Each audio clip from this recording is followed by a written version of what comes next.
আসসালামু আলাইকুম রহমতুল্লাহি ওয়া বারাকাতুহু। প্রিয় ভাই ও বন্ধুরা, কেমন আছেন? আশা করি সবাই ভালো আছেন। দেশ ও প্রবাস থেকে যারাই এই মুহূর্তে ভিডিওটি দেখতেছেন, আমার পক্ষ থেকে রইল আপনাদের জন্য আন্তরিক মোবারকবাদ।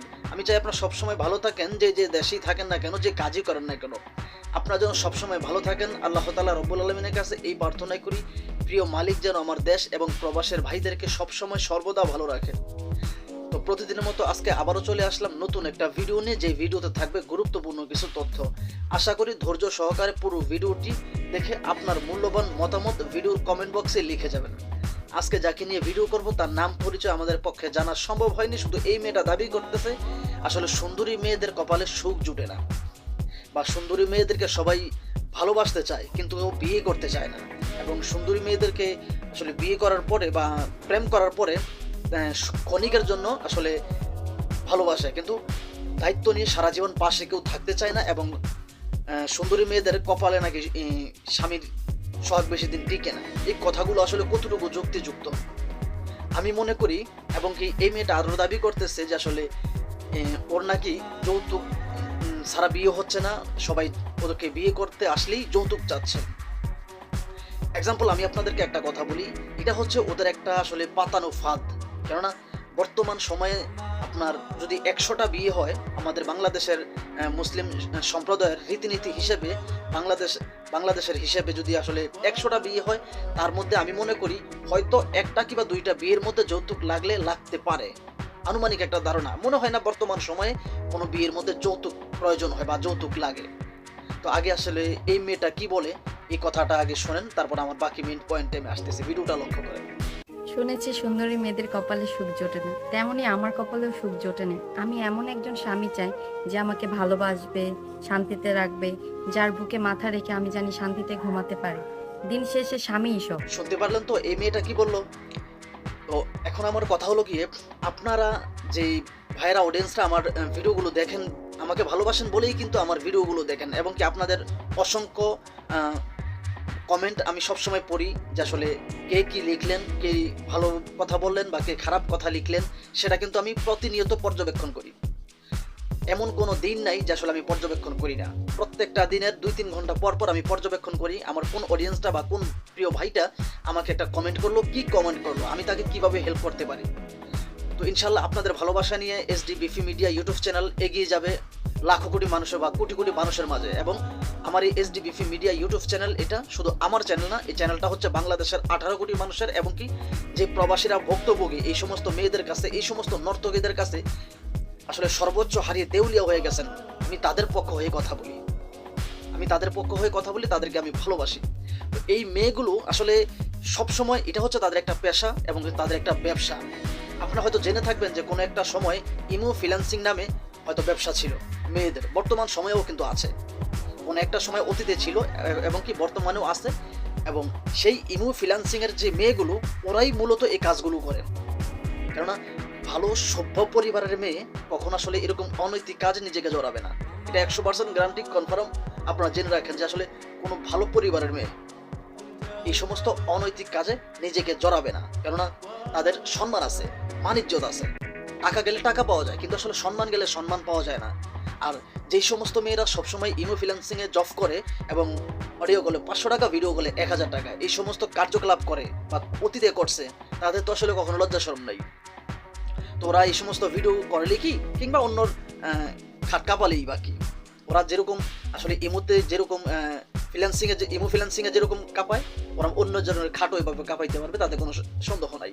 আর কেননা ওদের কাছ থেকে আর যাই হোক ভালো স্ত্রী হওয়ার যোগ্য এই সমস্ত মেয়ে হতে পারে না, বা ভালো কোনো সন্তানের মা হওয়ার যোগ্য এই সমস্ত মেয়েদের হয়তো আমি দেখি না যে আছে। কেননা একজন মা হতে হলে একটা মেয়েকে যথেষ্ট পরিমাণ ভালো সচ্চরিত্র পরিবারের হতে হয়, কিন্তু ওদের মাঝে এমন কোনো বৈশিষ্ট্য আমি আগেও দেখি নাই, বর্তমানেও দেখি না, কিংবা ভবিষ্যতেও দেখবো না। কারণ একটা সময় আসলে হাতে গোনা আপনার 10-15টা ইউটিউব চ্যানেল ছিল, আনুমানিক একটা ধারণা 10-15টা ইউটিউব চ্যানেল ছিল, কিন্তু বর্তমানে শতে ইউটিউব চ্যানেল।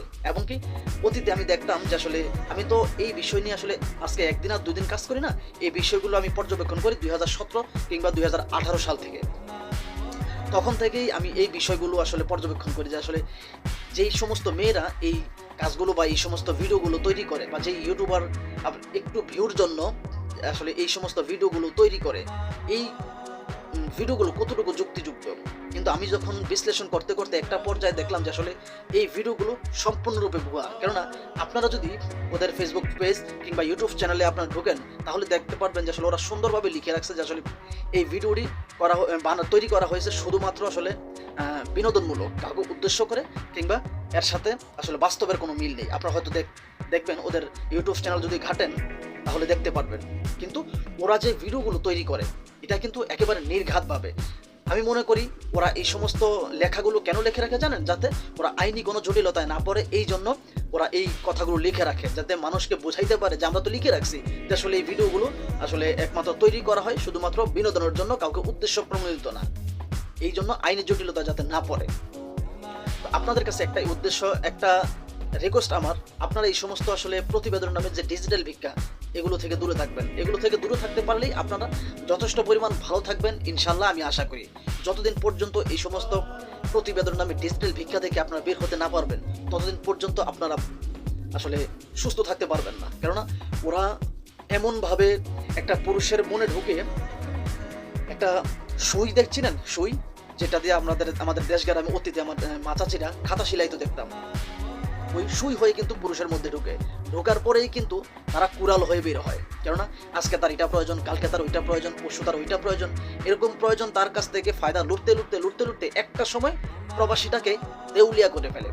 সেই প্রবাসীরা এখন আসলে একজন মরা মানুষের মতো বেঁচে থাকে।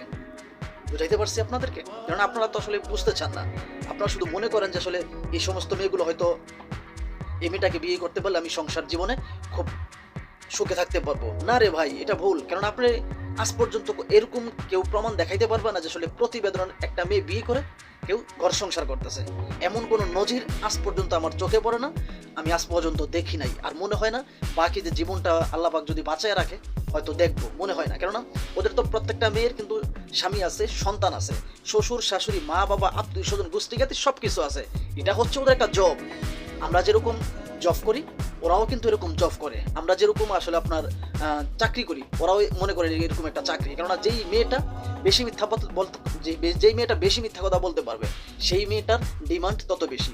যেই মেয়েটা আসলে আপনার একটু বেশি সুন্দরী হবে, সেই মেয়ের ডিমান্ড একটু বেশি। এই কথাগুলো আপনারা আসলে ভুলে যান। ভুলে গেলে চলবে না।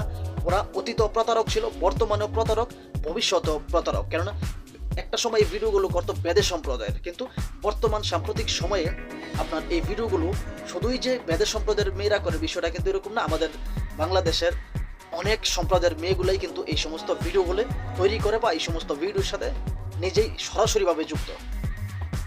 তো যাই হোক, এই ভিডিওটি বানানো হয়েছে শুধুমাত্র সতর্কমূলক, কাউকে উদ্দেশ্য করে বানানো হয় নাই। প্লিজ ভিডিওটি ভালো লাগলে লাইক, কমেন্ট, শেয়ার এবং চ্যানেলটি সাবস্ক্রাইব করে আপনাদের পাশে থাকার সুযোগ দেবেন। খোদা হাফেজ।